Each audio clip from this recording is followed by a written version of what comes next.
Okay, for anybody wondering, the gear that I use on that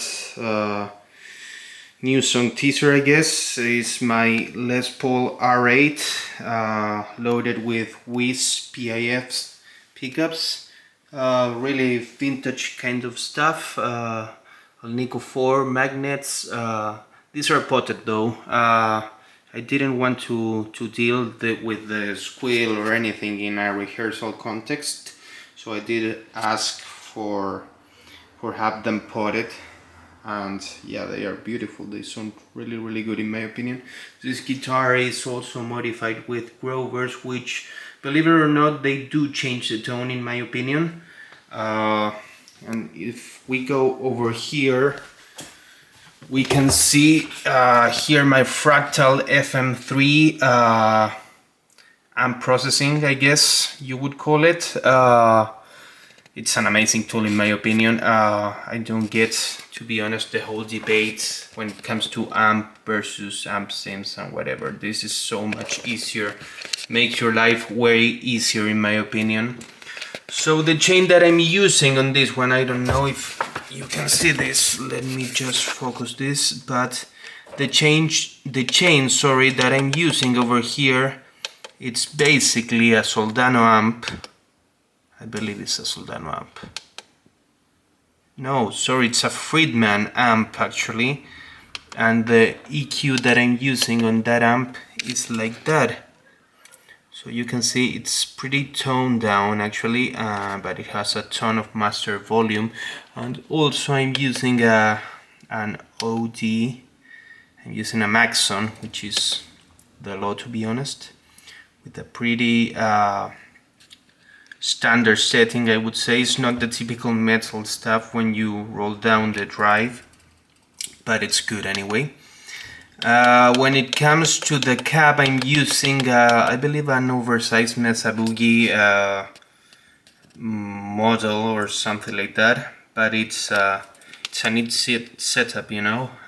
For me, it works perfectly. This in a rehearsal context as well, it's really useful. So I love it. Hi everybody, hope that you are doing good.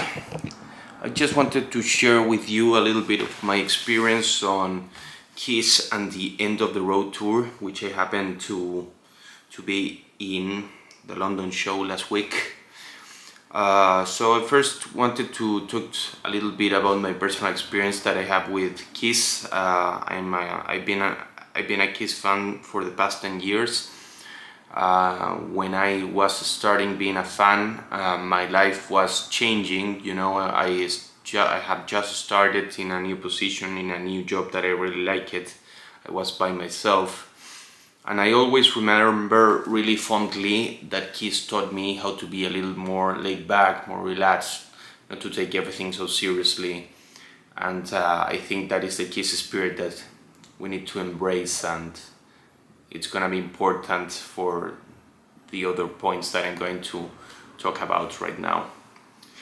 I have never saw live Kiss until last week, you know, and there were a few reasons of why. Mainly being that I thought it was going to be like seeing a nostalgia act that probably was not on top of their game. And I can tell that I was wrong regarding that. The show that I saw was amazing, so ambitious, so shocking. It was so good, really. And then I was also overstressing the importance of the original lineup of Kiss, which it became really clear to me that original lineup won't be able to perform what they are performing right now in terms of a show.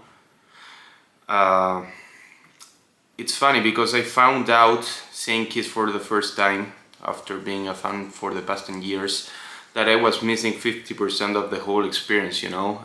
Even though the music is great and it's really varied, which is something that I like, the true spirit cannot be fully understood without the live experience, you know. It was really amazing. I'm actually gonna put a few clips of my concert experience over here in a second.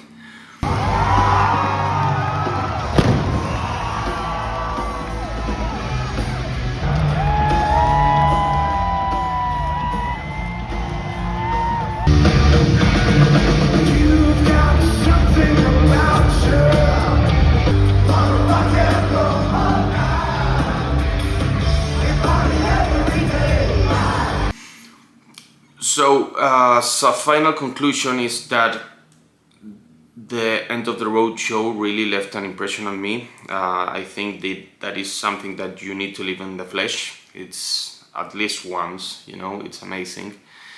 I do feel that everybody's focusing on the backing tracks, which in my opinion defeats the point in the case of Kiss, being the whole package, not only the music.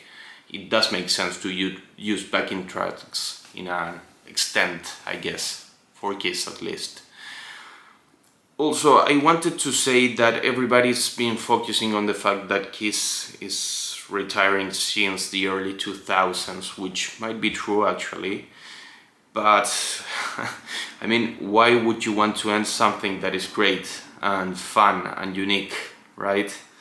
What Paul and Gene have achieved with the help of Ace and Peter Criss and Eric Singer and Tommy Thayer, of course, it's amazing, you know.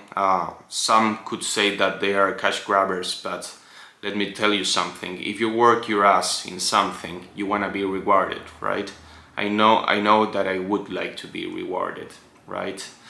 So it's only fair in my opinion. So my conclusion is that I'm so happy that I got to experience that. It's so unique. I'm sure that there is not going to be another band like Kiss probably ever. But yeah, I'm also sad because of that in a aspect, I guess. But yeah, that's that. Thank you very much for watching my thoughts. Hope that you liked the clip at the beginning. That is a teaser of new original music coming.